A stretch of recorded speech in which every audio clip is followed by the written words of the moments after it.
Scottsdale Kempo Club, white belt skills and drills. We're working on the pivoting into a fighting stance. So we're just going to start from a horse stance.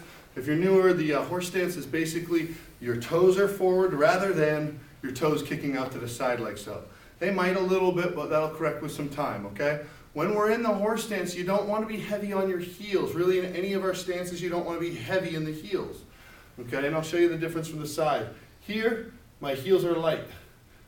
Okay, I can lift my heels, the rest of my body stays still. My head doesn't rise, just my knees give it. Okay, you don't want to be lifting your body when you put the weight into the balls of the feet. Nor do you want to be heel heavy. If I'm heel heavy, you can see my whole frame rock back.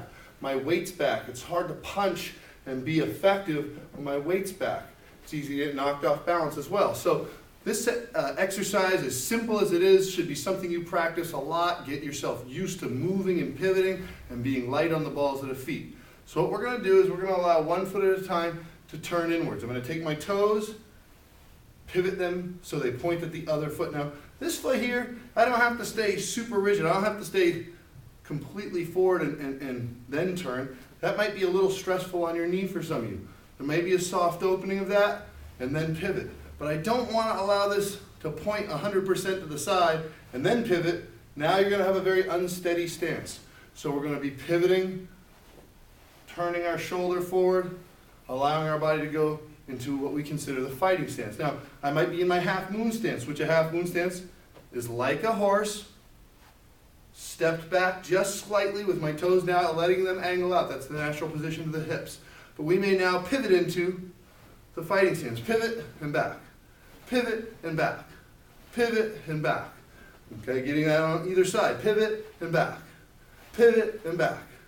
Pivot and back. So that's just practicing it one-sided more from your half moon stance to your fighting stance.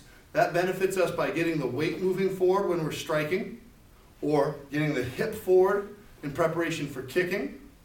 But either way, it's also getting the push muscles engaged. So this leg in the back is our power leg. That's the one that's going to drive us forward when we start working our footwork.